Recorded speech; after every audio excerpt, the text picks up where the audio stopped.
Section C हमारा complete हो गया। अब हम करेंगे section D. Question number 31। Question में क्या बोला हुआ है, 7 मीटर ऊंचे भवन के शिखर से, जैसे लिखी हुई है हम साथ के साथ हम फिगर ड्रॉ करेंगे। पहले 7 मीटर ऊंचा एक भवन बोल रखा है, ये 7 मीटर ऊंचा एक भवन लिया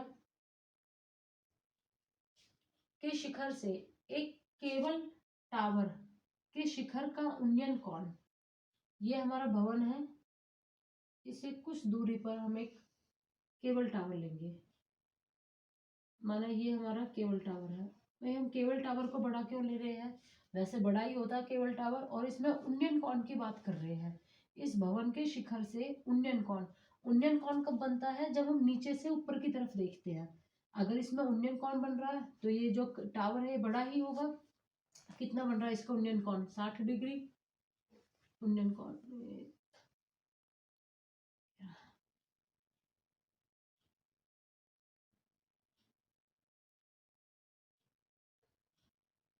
उन्नयन कोण कितना हो गया, 60 डिग्री का।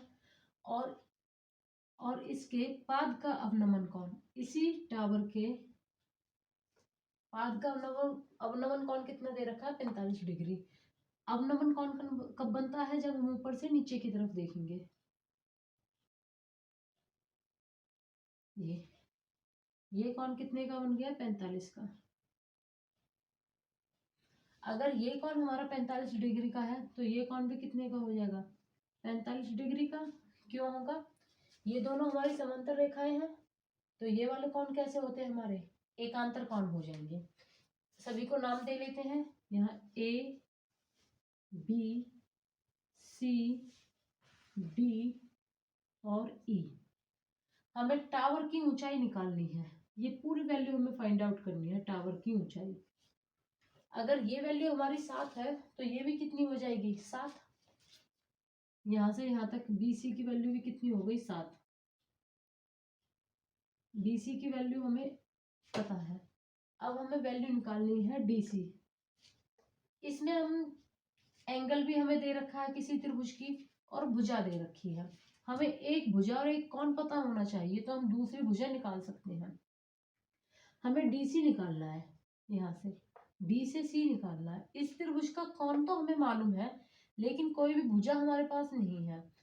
यहाँ ये EC भुजा किसके बराबर हो जाएगी, AB के। दोनों समांतर लाइनें हैं, तो हम पहले AB निकालेंगे और उसी से हमारी EC की वैल्यू हो जाएगी उसके बराबर।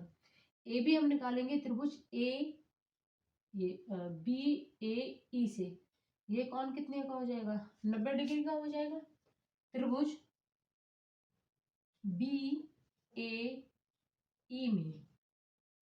BAE में जो भुजा हमें निकालनी है, पहले इस भुजा को लिखेंगे हम AB बटे जो भुजा हमें दी हुई है EA बराबर। इस त्रिभुज में ये हमारा क्या है, आधार, और ये हमारा क्या है, लंब। आधार बटे लंब किसके इक्वल होता है, यहाँ लिख देती हूँ मैं, यहाँ PBP HHB, यहाँ आधार बटे लंब, ये बराबर होगा कॉट के, कॉट थीटा। थीटा कितना दे रखा है इसमें, 45 डिग्री। AB का मान हमें निकालना है, AB बटे EA कितना है, 7। कॉट 45 का मान 1 होता है। AB की वैल्यू कितनी आ गई, ये 7 यहाँ भाग में, वहां जाके गुना हो जाएगा, 7। AB आ गया हमारे पास, 7 मीटर आ गया है। अगर ये 7 है यहाँ से यहाँ, तो EC भी कितना हो जाएगा, 7 हो जाएगा। अब हम लेंगे त्रिभुज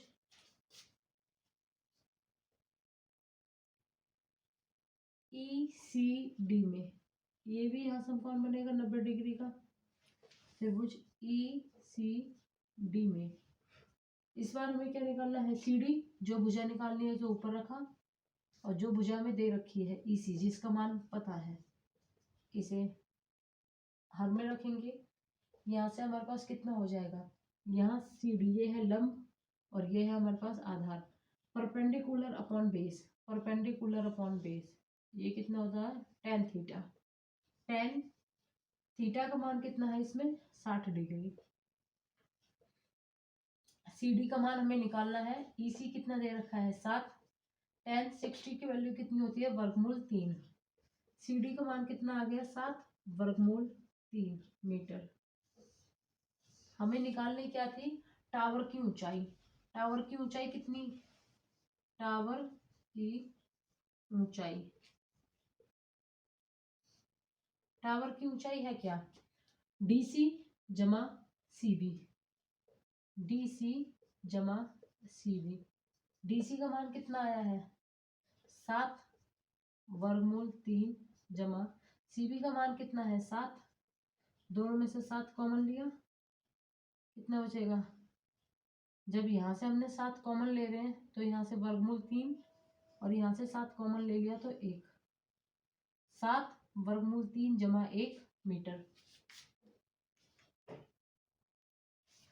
क्वेश्चन नंबर 31 का ही जो इसके साथ ऑप्शन में हमें दिया हुआ था दूसरा पार्ट, सिद्ध कीजिए 1 जमा साइन थीटा बटे cos theta plus cos theta बटे 1 जमा sine theta equal 2 cos theta. इसमें हम लेफ्ट हैंड साइड लेकर चलेंगे, उसे राइट हैंड साइड के इक्वल प्रूव करेंगे। लेफ्ट हैंड साइड क्या है 1 plus sine theta upon cos theta plus cos theta upon 1 plus sine theta. इन दोनों का एलसीएम लेंगे।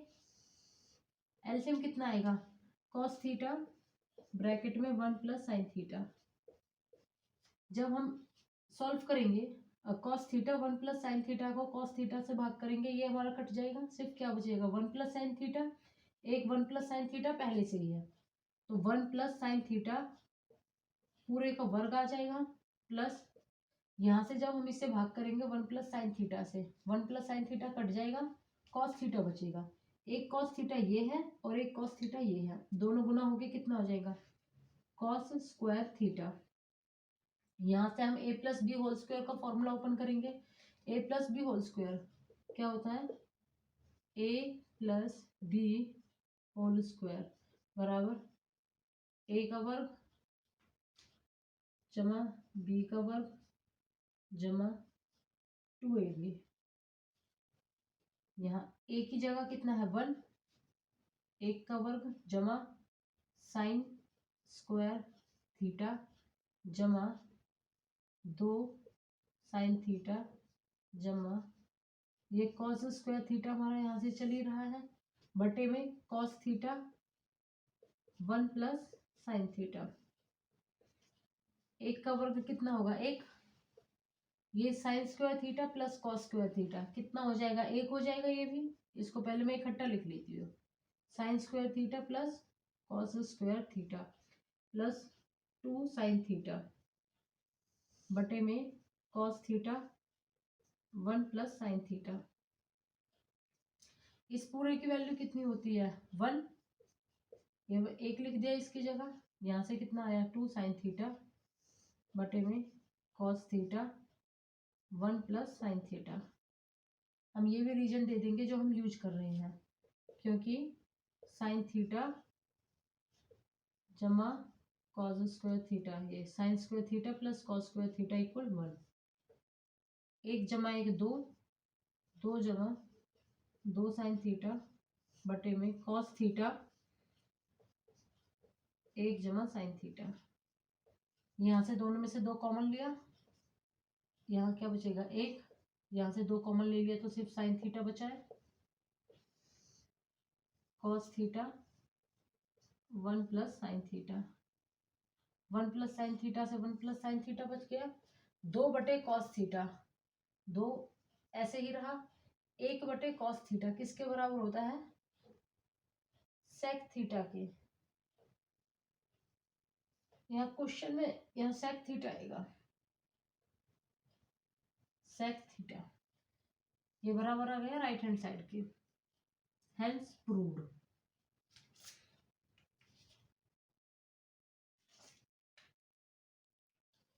क्वेश्चन नंबर 33, एक खिलौना त्रिज्या 3.5 सेंटीमीटर वाले एक शंकु के आधार का है जो उसी त्रिज्या वाले एक अर्धगोले पर अध्यारोपित है।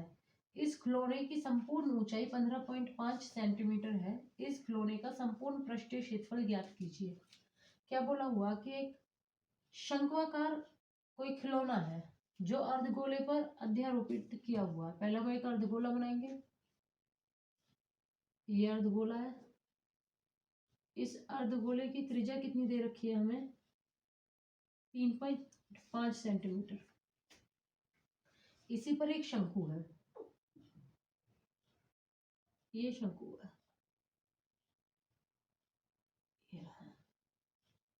ये यहां से यहां तक की जो त्रिज्या है ये है 3.5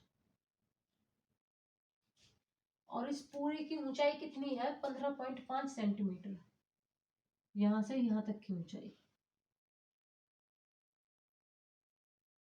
यह है 15.5। अगर ये इतना 3.5 है त्रिज्या, ये भी हमारी कितनी हो जाएगी? 3.5 हो गई। यहां से यहां तक की ये 3.5 हो गई। तो इस शंकु की ऊंचाई कितनी होगी फिर? ये शंकु की ऊंचाई है, ये हो जाएगी 15.5 माइनस 3.5। यहां से यहाँ कितना बन जाएगा? 12 की। ये 12 सेंटीमीटर हो गई शंकु की ऊंचाई। समझ में आया सभी को? ये फिगर जो मैंने ड्रॉ की है, ये कुल ऊंचाई है 15.5। इसमें से त्रिज्या, अर्धगोले की जो त्रिज्या है, या अर्धगोले की ऊंचाई को घटाएंगे तो शंकु की ऊंचाई आ जाएगी। सॉल्यूशन, अर्धगोले की त्रिज्या, अर्धगोले की त्रिज्या को हम डिनोट करते हैं आर से। कितनी दे रखी है? 3.5 सेंटीमीटर। शंकु की त्रिज्या भी कितनी है? 3.5 सेंटीमीटर। शंकु की ऊंचाई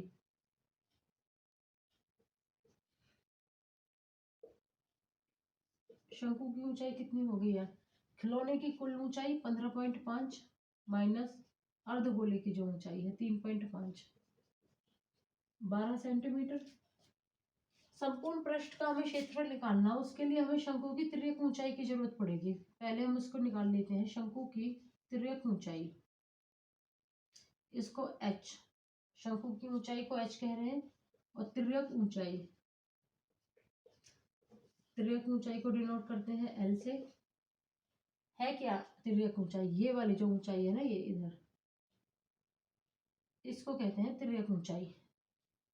हमें तिर्यक ऊंचाई निकालनी है। ये हमें 12 दे रखी है, ये 3.5 है। ये एंगल कितने का हो जाएगा? 90 डिग्री का। तो हम सब पाइथागोरस थ्योरम से निकाल लेंगे। एल किसके बराबर होगा? वर्गमूल आर का वर्ग जमा एच का वर्ग।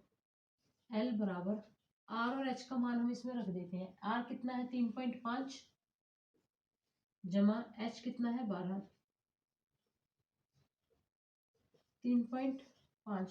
3.5 का वर्ग करेंगे, हमारे पास आएगा 12.25, और 12 का वर्ग कितना होता है? 144। दोनों को जमा करके कितना आएगा? 156.25। 156.25 का वर्गमूल 12.5 सेंटीमीटर। हमें निकालना है इस खिलौने का संपूर्ण पृष्ठ क्षेत्रफल। जब भी हमें पृष्ठ क्षेत्रफल की बात पूछी हो तो हम उसमें देखेंगे कि हम इसमें कहाँ कहाँ हम पेंट कर सकते हैं। अगर हम इसमें पेंट करना चाहे तो ये जो ऊपर का शंक्वाकार भाग है इसमें हम पेंट कर सकते हैं, या जो नीचे का अर्धगोला है इसमें हम पेंट कर सकते हैं। ना ही हम शंकु के आधार में पेंट कर सकते हैं, ना ही अर्धगोले के आधार पे। तो खिलौने का संपूर्ण पृष्ठ क्षेत्रफल, खिलौने का संपूर्ण पृष्ठीय क्षेत्रफल बराबर हो जाएगा शंकु का पृष्ठीय क्षेत्रफल जमा अर्धगोले का पृष्ठीय क्षेत्रफल, पाई आर एल जमा 2 पाई आर स्क्वायर। दोनों में से पाई आर कॉमन है, यहाँ से क्या बचेगा? एल, यहाँ से 2, आर की पावर 2 है, एक आर हमने कॉमन ले लिया, एक आर हमारा बच गया। सभी की वैल्यू रखेंगे। पाई की वैल्यू 22/7, आर की वैल्यू कितनी है 3.5, एल कितना आया है 12.5,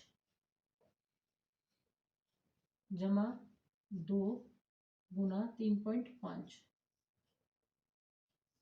ये दशमलव हटा के 10 आ गया, 7 पंजे 35, 5 दूनी 10, 11, बाहर बचा है 11, ब्रैकेट में क्या आएगा 12.5 जमा 35 दूनी 70, दशमलव 7.0 आ गए। 11 इन दोनों को जमा करेंगे, जमा करके कितना आएगा 19.5, 11 और 19.5 को जमा करेंगे, इन्हें मल्टीप्लाई करेंगे, गुना करेंगे, गुना करके आएगा 214.5 सेंटीमीटर स्क्वायर। यह है हमारा खिलौने का संपूर्ण पृष्ठीय क्षेत्रफल। क्वेश्चन नंबर 33 का जो और में हमें दूसरा पार्ट दिया हुआ है, त्रिज्या 4.2 सेंटीमीटर वाले धातु के एक गोले को पिघलाकर त्रिज्या 6 सेंटीमीटर वाले एक बेलन के रूप में ढाला जाता है। बेलन की ऊंचाई ज्ञात कीजिए। जो हमें गिवन है हम ये पूरा लिख लेते हैं। और गोले की त्रिज्या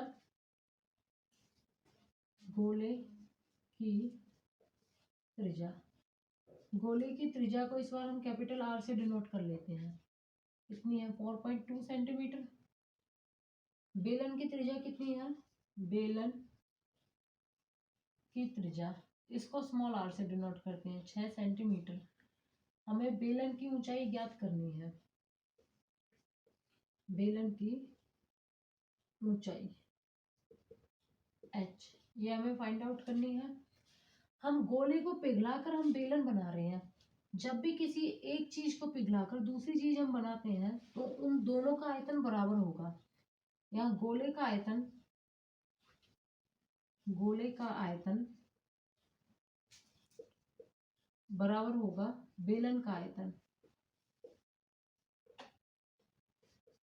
बेलन का आयतन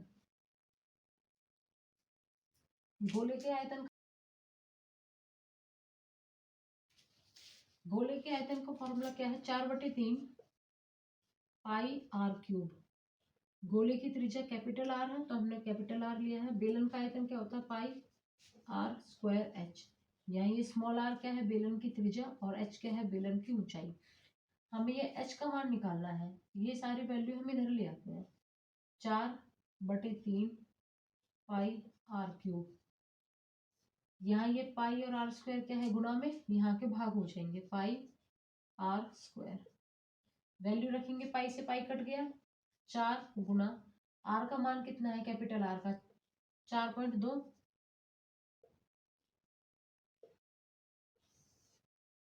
यहाँ आर स्क्वायर स्मॉल आर का मान कितना है 6 बराबर एच। ये दशमलव हटा के ये तीनों के दशमलव हटा के यहाँ 10 आ जाएगा हमारा 3 बार। कटेंगे जितना भी नंबर हमारा कटेगा उसको काट लेते हैं। 6 कम 6, 6 सत्ते 42, 6 कम 6, 6 सत्ते 42। ये 3 से 3 एकम 3, 3 एकम 3, 3 चौक 12। इन्हें हम और नहीं काटेंगे क्योंकि यहाँ से हमारा फिर डेसिमल लगाना आसान हो जाएगा। 4 गुना 7 गुना 7 गुना 14। इन्हें हम गुना करेंगे, गुना करके आएगा 2744। यहाँ से 10 गुना 10 गुना 10 कितना आ गया 1000 बराबर एच। यहाँ 3 जीरो है तो इसमें पीछे से 3 अंकों के बाद हम दशमलव लगा देंगे 1 2 3। तो एच का मान कितना आया 2.744। ये आ गई हमारे पास बेलन की ऊंचाई। लास्ट क्वेश्चन है हमारा क्वेश्चन नंबर 34।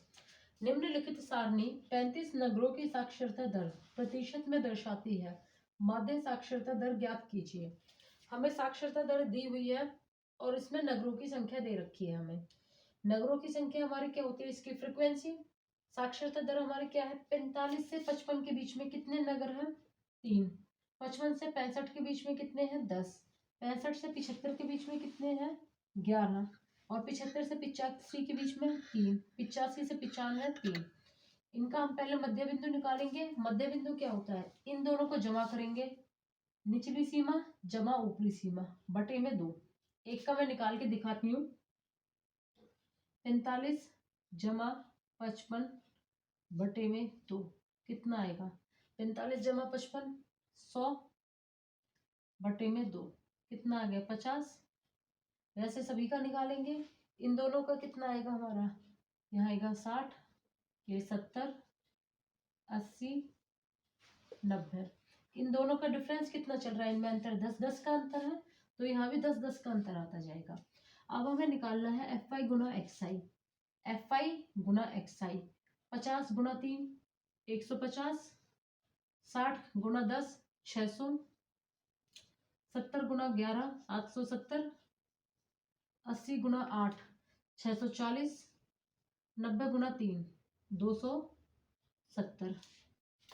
फिर हमारे फॉर्मूले के लिए हमें क्या चाहिए, फॉर्मूला हम यहाँ लिख लेते हैं माध्य का। माध्य का फॉर्मूला क्या होता है, जब हम एक्स आई निकाल रहे हैं, समीशन एफ आई एक्स आई बटे समीशन एफ आई। समीशन का मतलब क्या है कि जो एफ आई एक्स आई की वैल्यू आई है उन सभी का योग। समीशन एफ आई का मतलब क्या है, जो एफ आई की वैल्यू उन सभी का योग। यहाँ एफ आई की वैल्यू का हम योग करेंगे, कितना आएगा 10 3 13, 13 और 11 24, 24 और 8 कितने होंगे 32, 32 और 3 35। इसको यहाँ लिखते हैं हम summation f i. Summation f i बराबर कितना आ गया 35। इन्हें हम जमा करेंगे, summation f i x i, f i x i, इन सबको जमा कितने करके कितनी वैल्यू आएगी हमारे पास, यहाँ से हमारी वैल्यू आएगी 2430।